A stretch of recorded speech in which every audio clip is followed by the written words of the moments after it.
No sé euskera porque mis padres, toda mi familia habla euskera, pero en mi época, cuando yo era pequeña, mis padres nos hablaban en euskera hasta que nos escolarizamos, yo creo que hasta los 5 o 6 años.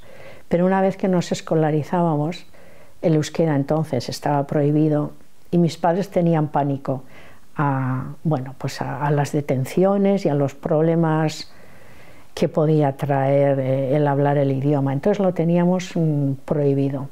Y mis padres solo hablaban en casa cuando querían comentar algo entre ellos y que no nos enteráramos.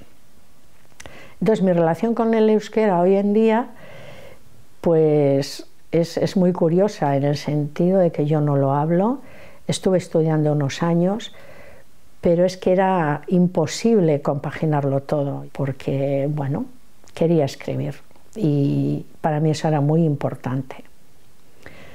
Mi hija y mi nieto hablan euskera y bueno, amo el idioma y me da pena que no pueda comunicarme en euskera.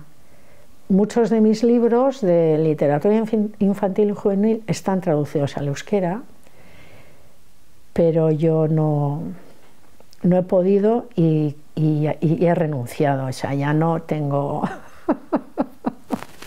no me veo retomando porque, pues bueno, tengo muchos proyectos literarios en la cabeza y pienso, bueno, espero que me dé tiempo a realizarlos todos.